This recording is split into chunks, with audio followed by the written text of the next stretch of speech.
Hey y'all, welcome back to another episode of Soulevision. I'm your host Ashley Dukes. How you doing? It's been another week. What episode is this? 11? 10? No, 11. This has to be 11. I just edited 10. Sad. Anywho, I hope you guys are doing well. I hope that this video finds you well. I hope that I can one day film every single day with all of my jewelry on, all my everyday jewelry on. Sometimes I take it off. I just be doing a lot. So I always remember right after I hit record or after I do the intro and I don't hear it. So it's okay. I have naked hands. I have a watch on and whatever these things are called. I'm calling a bracelet today. But I hope you are well. I hope this video finds you well. If you were new here, welcome. If you've been here for a while, hello, how are you? How are you, darling? Yeah, we're back on Thursdays, so that's a new thing. Not much explanation, just figuring things out. And I think that I am finally, at a space of being able to edit these well, because I'm starting to learn how to speak properly. But those when I am recording are very annoying. Anywho, that's beside the fact. We're just going to kick off our affirmations as we always do. If you were new here, we say affirmations every time. If you were new here, we say affirmations before every single episode so that we can set the mood, get in our positive vibes, positive self-talk, all of that. So I'm going to pause after each affirmation and then you guys say them right after me. You can say them together, however you want to do it. But I decided to allow it to be interactive. We got an interactive podcast. Come on. Don't we all love interactive things? All right, here we go. I am intelligent and focused. I feel more grateful each day. I am getting healthier every day. Each and every day, I'm getting closer to achieving my goals. Through the power of my thoughts and words, incredible transformations are happening in me and within my life right now. That was a long one. I am constantly growing and evolving into a better person. I'm freeing myself from all destructive doubt and fear. Gotta repeat that one. I'm freeing myself from all destructive doubt and fear. I accept myself for who I am and create peace, power, and confidence of mind and of heart. I wake up motivated. I am an unstoppable force of nature. You are an unstoppable force of nature. Wow. That wake up motivated part, that's a little iffy, but we would all hope to. So we can start saying that in order to be able to. I don't know. How do those affirmations make you feel? Did your soul need that? Did your soul need some positivity spoken to it? Did your soul need that positivity? That's the question. I hope it did, and I hope it served your soul well. Right, so we're just going to hop right into the main topic, the deep topic. This is our deep segment. And today we're talking about knowing the difference between giving up or pivoting, or knowing when to hang the towel on certain things.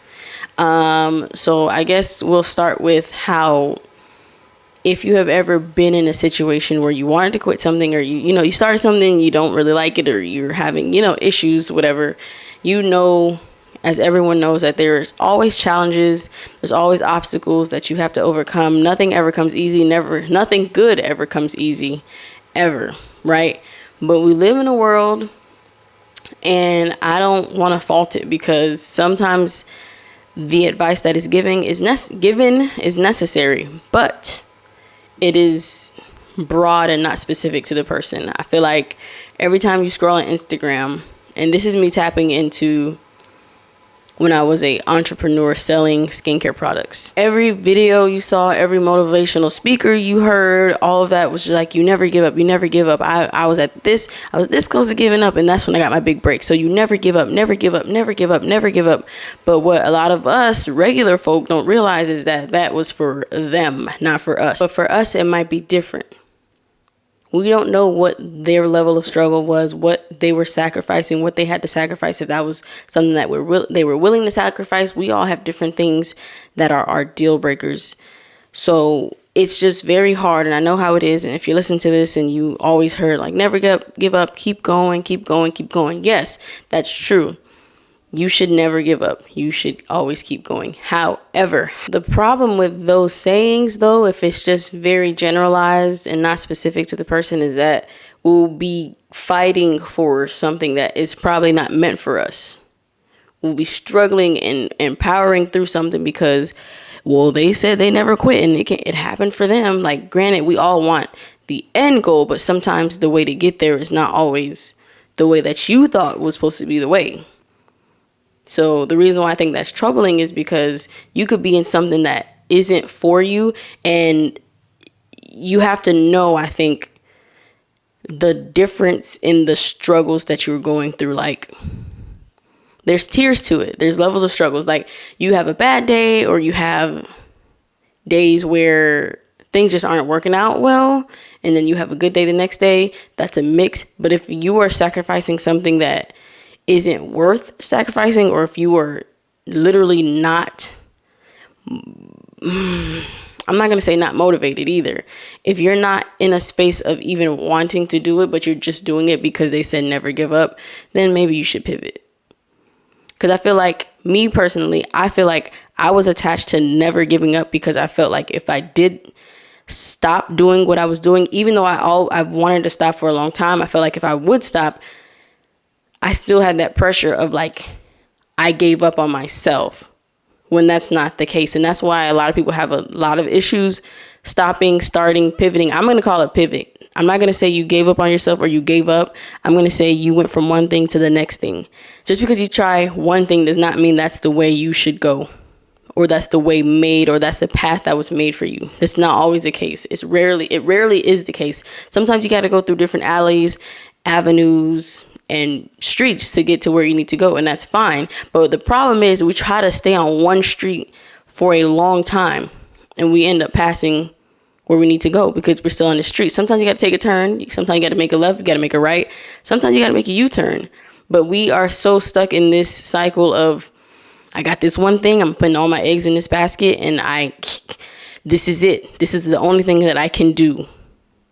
And we really believe that, because then you have all your eggs in the basket. You have these people telling you that that's what you should do, and they're also telling you to never give up on it. I get it. Testimonials are testimonials, but that is not going to be the same for you.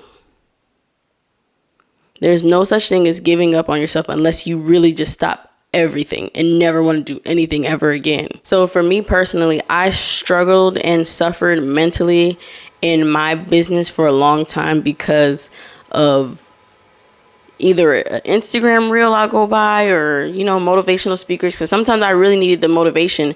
And pause, let's go on a tangent. I don't want to confuse this with lack of motivation, meaning that something's not for you. That's not true.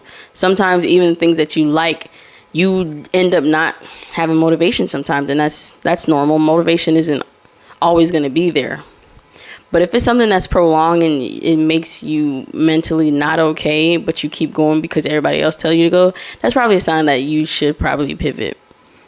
Now, I cannot tell you specifically when to pivot. This is something that you have to analyze on your own and figure out what's worth it and what's not worth it. You do your pros and your cons, and then you figure out, like, is this really for me, or am I trying to hold on because everybody else say that's what you're supposed to do? Because if I hold on, then it'll eventually happen. Sometimes it doesn't work like that. Everybody's situation is not the same. You don't know what that person's life was like. You don't know what help they got, because a lot of these people got help, and they don't want to say that, obviously, because that's not gonna sound good in their story. The best stories are the ones with the struggle, but like, some people be lying. So you never really know, right? But if you have that prolonged feeling that just like, if it's bringing you further into depression, or if it's giving you anxiety, or if it's just doing a lot for you, I won't say quit, but weigh out your options and see what it is. I don't like when the message is to never stop and keep going, when sometimes you do have to stop and change direction, and that's fine. It's okay to change direction. It is okay to try something and realize, I don't really like how this is affecting XYZ, and then move on to the next thing.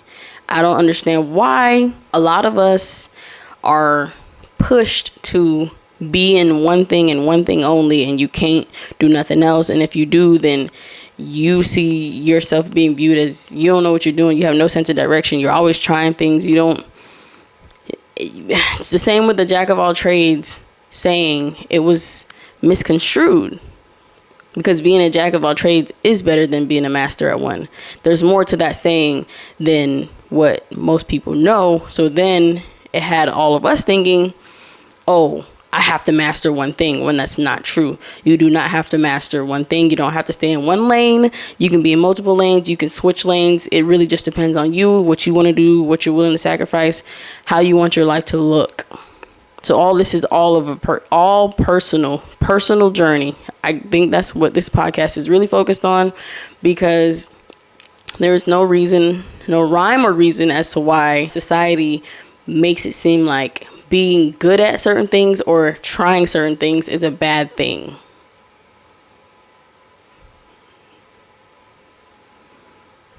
I don't understand it, but I do feel that I have felt that pressure. I have felt like, oh, I can't give up, because that means I'm giving up on myself. And that was a personal thing that I felt within. So I struggled and tried to be positive throughout it all. And I'm able to act like I'm okay with certain things. I'm able to keep going, but at the same time, I was going through this journey of self-healing and feeling how I feel, and eliminating things that aren't supporting that. So that was the internal struggle for me, but I figured it out, because I did that analysis and I figured out that that really wasn't working for me. There were so many factors, but it just wasn't worth it for me. Now, someone else can have the same situation and it'd be worth it for them, because we all have different priorities. What was I just saying? Because that was good. Oh, there's no amount of positivity, affirmations, trying to get motivated, boost yourself up, try to change your diction when you're going through certain things. Like, instead of saying, I have to do this, I get to do this. There's no amount of that will overpower that bad feeling you have when that thing affects your everyday life. You get what I'm saying?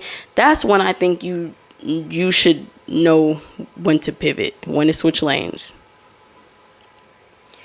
Now, if you just have your regular everyday struggle, bad day, good day, growing pains, there's going to be stress in anything that you do. There's going to be common factors in everything. But when it is at a prolonged state and it's really affecting you mentally, that's when I think you should switch lanes. And there's more to you than just this one thing. I don't know who I'm speaking to, but it's okay to decide, this isn't for me. I will find something else. I will try all the things. Please try all of the things. Do not tie yourself to one specific thing, one specific hobby, because you're going to stress about this one specific thing. Now, I'm not saying start 32 businesses. That's not what I'm saying. Do one thing at a time, but don't feel like you are married to this one thing, because you're not. You can always switch. You are always able to learn a new skill and switch. You're always able to, I'm not telling you to quit your job, so I'm not going to say that. But I just want to let you know that it's okay. Release the societal pressure to keep going all the time, because you don't have to. You do not have to keep going all the time.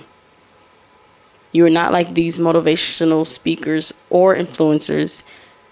Half of the time, they don't be telling the truth. They are good storytellers, which is why they're good at what they do. So here we are comparing our lives to theirs. There's a very famous influencer, and you know what? He's had help, but at the same time, he's real and he says, do what makes you happy. So I appreciate that, but he doesn't talk about the help that he got either. So if what you're doing doesn't make you happy, you don't have a passion, or if it's something that is really bogging you down all the time, then it might be time to switch lanes. And nothing's wrong with that. Don't let nobody make you feel a certain type of way about switching lanes. I remember days waking up like, I'm going to try, because granted, motivation is not always there. But I remember waking up knowing that, okay, I learned that motivation isn't always there during that time period.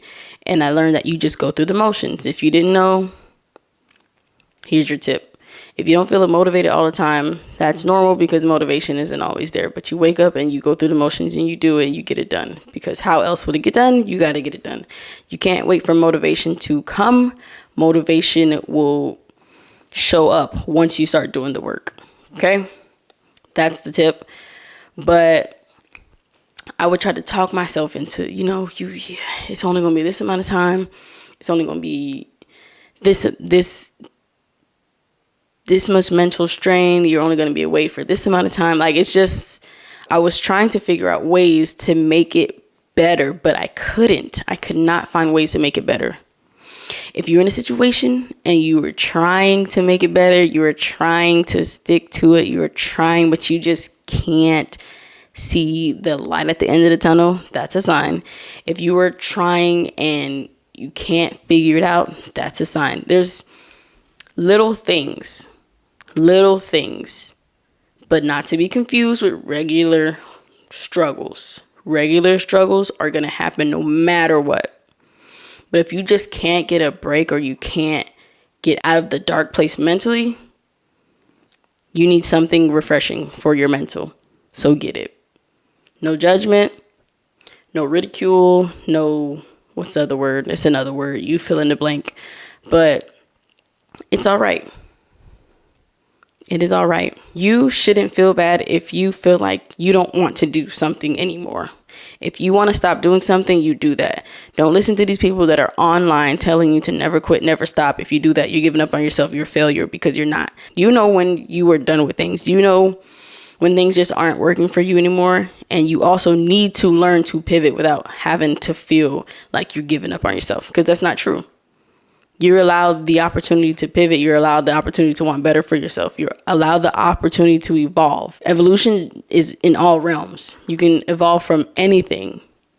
You just have to give yourself the chance to be flexible enough to evolve. You don't have to stick to one thing. Everybody telling you don't give up. Everybody telling you to keep going, but you don't want to keep going. If you don't want to keep going, then you don't got to keep going. Now, your want is different. Your want has an to it, because if you don't want to because you don't want to do the work, that's different. But if you don't want to because it's causing you too much mental strain, or if it's causing you to sacrifice too much, then that's a totally different thing. So you need to weigh those options out, and you need to figure out what is working for you, what's not, pros, cons. You figure it out. That's something that you have to assess. That's something that you have to do. That's a journey that you have to take on your own. Don't be listening to nobody else that don't know your story and you don't know theirs. Period. All right. So after saying all of that, we are going to jump into our Let Loose segment. In this segment, I just basically read Reddit posts that I found appealing, or, cool, interesting, funny, letting loose, because I just told y'all, I didn't even snatch edges this episode either, but I just hope that last message was encouragement for you to not feel tied down to anything, and to know that it's okay to stop one thing and to start another thing. You're not giving up on yourself. You are just doing what's best for you. And if if people have a problem with you doing what's best for you, then you know what to do with them. Period. But that's what I learned. And I almost got into like why I stopped, but maybe that'll be next episode. I'm going to make that the next episode. I'm saying it on this episode so I know next episode. That's what we're going to do.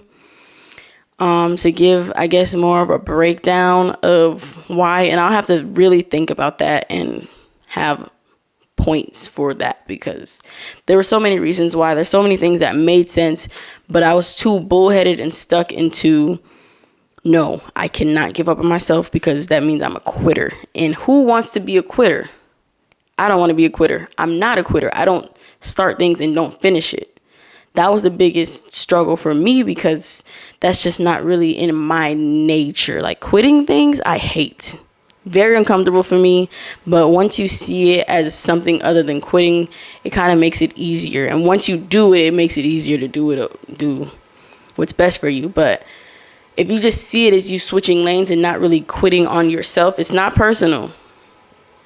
It's for your well-being, but it's not personal. You're not quitting on yourself. You're not giving up on yourself. You are putting your energy somewhere else. That's the best way to put it. You're putting your energy somewhere else that makes you feel good. Okay. So our Reddit topics are, what's the weirdest thing you've done with your significant other? I think these are so cute. And the next one is, what are some ridiculous history facts? But first, weirdest things you've done with your significant other. One time we went on vacation in a coastal town and got absolutely faced together. Our hotel was in walking distance, so we went back after our shenanigans. We both hopped in the shower together and I sat on the floor because I wasn't feeling well. I jokingly said that she should help me throw up, and without missing a beat, she shoved her finger down my throat and I threw up all over both of us. Best place to be at that moment was the shower, so it all worked out. Wow. Edit. To answer a few of your questions, yes, we are getting married. I can't wait. Yes, that's how you know she's a keeper. That's how you know she's a keeper. Because I'll tell the story. Not the same, but I probably would do that too. But my husband doesn't drink. I think our first couple months of being together, we were in high school, and he had a booger, and I dug into his nose and removed his booger. It was a big, fat, wet booger. And that's how he knew I was a keeper. That's not really how he knew, but doing stuff like that without missing a beat, she's a keeper. That's so cute. That's a soulmate. That's what it says. We've been married for 4 years. Every night after we are done cuddling and turn opposite ways to sleep, we press our butts together and make kissing noises, like our butts are kissing each other goodnight. I love that. That's so cute. I'm going to try that. He won't kiss back, but I'm going to kiss his butt with my butt. Someone said, my husband and I do that, but we also do butt boops. We call it butt snuggles occasionally.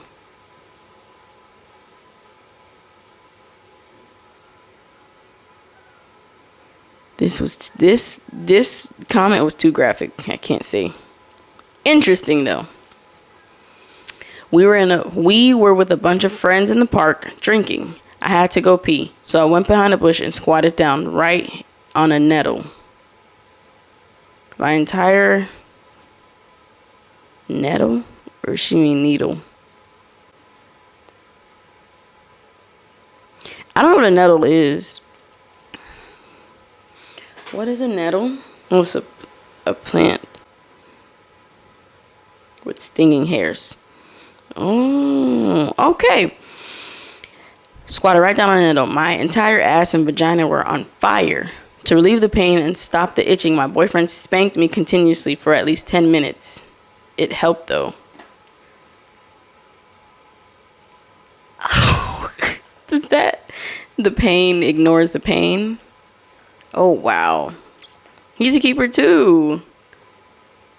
Wow. It sucks that women have to squat to pee and men could just stand up. God, what was up? What you was doing? Why you made it convenient for them? But it was cool. It's good when I had my son. He could just pee in the bush. But with my daughter, it's not really happening. But I remember one time sometimes at the park, I used to let him pee. But he was so young, he didn't realize, like, I can't do that around people. So one time he did it, pants to ankles. Pants to ankles, whole butt out. An ex of mine once woke up, grabbed my morning wood, and whispered, preparing for takeoff, and moved it like it was a flying stick. I have yet to have another girl make me laugh at my own penis like that. Oh no, she wasn't a pilot, and neither am I. Dang, yeah, usually when my penis is involved, it's the girl laughing. It's the girl that is laughing, not me. Wow. Yikes. One time when we got home from the bars and both had to pee, she sat and peed, but spread her legs enough to let me pee between them into the toilet. I knew she was the one. Done that too. I've done that too. I've done a lot of she's the one things. Wow. Wow. Watch out for cars coming while she had horrific diarrhea on the side of the road in the middle of nowhere. Advice: do not leave the house for 24 hours after taking Dulcolax. I don't know. I'm not looking it up. My husband and I have a ritual where every night after he gets out of the shower, he approaches me naked and allows me to cup his balls for 10 to 30 seconds. It's completely non-sexual, and I can't even remember when we started it, but it's a nightly occurrence now, and I get upset if he doesn't let me. That's something I would do. Not every night, though, but I do. That's funny. There's a lot of weirdos like me out here. Weirdos unite. Holy hell, my wife does this too. Usually there's some muttering of approval. My favorite being, ah, yes, weighty, yes. Wow. My boyfriend let me aim for him while peeing once. Oh, okay, I read that. I interpreted that wrong. I've done that too. I asked if I could help as a joke while I was in the bathroom for something else, and he's like, it wasn't a no, and I'm the type to play chicken in the how weird would you let me get sense. So I took hold while quietly repeating, I help? Okay, I help, periodically. It's a lot harder to aim than it looks. Oh, I misunderstood this at first and thought you were trying to pee on him. That's what I thought. That's what I thought initially. I like bothering my husband in the bathroom. Next, we pretend like we think the other can't see us in public places to embarrass each other. Like he'll be at the water fountain at the mall and he'll start waving his arms wildly and get more and more frantic to get my attention, even though he knows I see him. We're a little weird. That is so cute. I love that. My sister does that a lot to her friends, especially when she's out of town. I react by pretending not to see her and looking around everywhere for her. That is adorable. That's so adorable. I like those. Those were good. Weird couples. I love it. I can't think. What's the weirdest thing I've done? I've done a couple of those. Me and my husband have our own language. We don't speak in it that much after having kids because, we needed them to be able to speak English and hear us speak English so they can speak well and eloquently, which they do now, thankfully. But we made our own language and it's none of your business, so I'm not going to tell you. But that's one of the weird things. And the way it happened, I don't remember specifically, but we understand each other in our own language. All right. What are some ridiculous history facts? In ancient Egypt, servants were smeared with honey to attract flies away from the pharaoh. That's terrible. It's not funny. But that's terrible. I'm not signing up. I guess you don't really sign up to be a servant. You're just a servant because they said so. Oh, that sounds awful. The heat, the stickiness, the buzzing all around you. That sounds like torture. Nah, I'll quit. I'm going AWOL or something. You're not finna have me suffering right next to you, and I bet you won't let me say, ooh, ooh, could you be annoyed? Gotta rinse honey off of me every single night? No. During the Cold War, there was an idea to drop extra large condoms labeled medium onto the Soviets to make them think we were anatomically superior and be more afraid of fighting us. Easily my favorite part of American history. Wow. That's that mental warfare. Because if they think those things are big, they gonna think that they dealing with ancient Egyptians, boy. I believe they were big. I don't want to hear nothing else. Ancient Romans would put sandals on the hands of sleeping people, then tickle their face so they would slap themselves. Ancient Romans. See, this what's the show, Jackass? This Jackass stuff has been going on since the Romans, ancient Romans. Fun fact, this is where the idea of stiletto heels came from. Okay. That's what I meant to say. They were pulling pranks in ancient Rome. Interesting. They had senses of humor. They had a sense of humor. Whichever one. They had a sense of humor, and that's wild because stuff was brutal back then. So I appreciate that. When the Romans laid siege to Themyscira, a real place weirdly enough, they attempted to tunnel into the city. The Themyscirians released bears into the tunnel. They knew your plans after all, and now y'all eaten by bears. Wow. Apparently this is from DC. Wonder Woman's hometown. Claudius Drusus died in AD 20 from asphyxiation when he tossed a pear in the air and caught it in his mouth. The pear tree was put on trial, found guilty of murder, and destroyed. You're that important that they wasted people time and money to put a pear on trial. Did the pear have a lawyer? Did the pear see the jury? The jury found the pear guilty? Did they even have juries back then? Wow. But how did that kill him, though? Oh. Okay. 2 important questions. How large was that man's throat? And how small was this pear? What the heck? I'm more concerned about them taking it out on the pear, like the pear is an actual object and the pear is the one that, or like the pear plotted against him and decided to kill him for real. I don't understand that, but okay. I'm gonna look up how he died later. Like if someone can reenact it, that's what I want to see. The Spartans never built a city wall, figuring that their reputation alone would mean no one would dare attack them. But during the Persian War, the Persians, who had already burned Athens twice, hired a Greek guide to take them to Sparta. But when they got there, they saw a kind of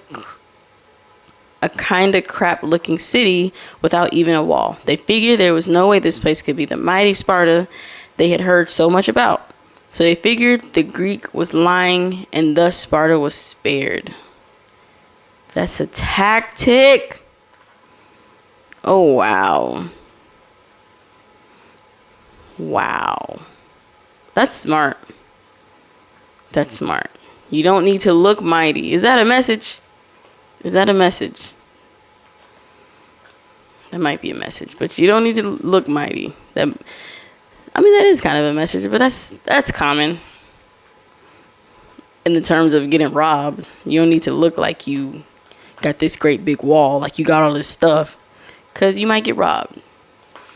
But if you don't look like you got all this stuff, but you got money in the bank, less likely to get robbed. That's cool, though. I wonder if they did that on purpose for real, or they just were lazy. It just said he's lazy. The Battle of Bull Run during the American Civil War was called the Picnic Battle because so many civilians from Washington went on picnics on the sidelines and watched. You watching wars? But once the battle actually started and the Union started to get its ass kicked, they all ran away, running over injured soldiers and dead bodies and generally disrupting the battle. Wow. This was actually a relatively common thing during the Civil War. I know it happened at Gettysburg too. Y'all was sitting courtside for wars? Like a stray nothing couldn't hit y'all eating food? Crazy. I know what color they were. I know what color there were. That's crazy. You're a tourist at war? I don't understand. I'm staying home. I'll be scared. I'm not going outside when there's a war happening. People are wild. Colombia has a period in history literally called the dumb homeland period because of how incredibly dumb politicians acted at the time. This was 180 years. Ooh, sorry, Mike. I keep hitting you. This was approximately 180 years ago. Some say it never stopped. That's funny. Dumb homeland. That's America. All its life. Dumb homeland. Yikes. All right. So that is it for this segment. And that's the last segment. I'm going to change the last piece up to what I am. I don't want to do what I learned in my challenge. I am going to switch it to almost like what am I manifesting in this next week, but not really like cliche manifesting. Like how I want my next week to go, what I'm expecting and how I'm expecting to be. Yes, the definition probably is manifesting, but I don't like how the word manifesting is being used these days. So for right now, we're going to say manifesting. So you comment below how you want your next week to be. I guess this is just staying hopeful. And if you guys do like hearing what I learned versus my challenge, then I can switch back to that. It's not like I don't like it, but I feel like, I don't know. I just thought about manifesting better. What are we manifesting in this next week or this weekend or whatever? I'm manifesting,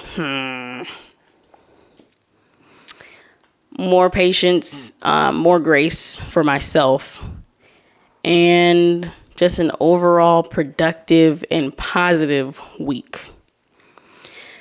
Now, for you, it could be certain things. I don't really have certain things. It's just me. I always want to work on me and do better for me personally, internally. So that's what I want to do. So you guys comment. Either you can pick what you learn in your challenge, or what you are manifesting for the next week. Nobody's commenting anyway. I'm making a joke. Like, I know no one's commenting, but still, like, whenever people do, because I know they come in, or I know y'all came or coming. If you're watching this, I know y'all came. But yeah, that's what I'm manifesting. And I guess because it's kind of like a challenge, and it's kind of me learning that I need more of that, or need to work towards the things that I'm manifesting. So I just figured that's how you put them all in one. Anyways, that has been another episode of Soulevision. I hope you enjoyed. I hope that you were able to take something from this video, this episode. I hope that it was the television for your soul. And I hope you enjoy, double ands. And I hope you have a great rest of your week. Thank you again for tuning in. Like, comment, subscribe. If you're watching on YouTube, if you're listening, rate this podcast 5 stars. Give your honest rating, honestly. You ain't got a lie for me, but I know you gonna give it 5 stars. Wink, wink. But I've been your host, Ashley Dukes. And until next time.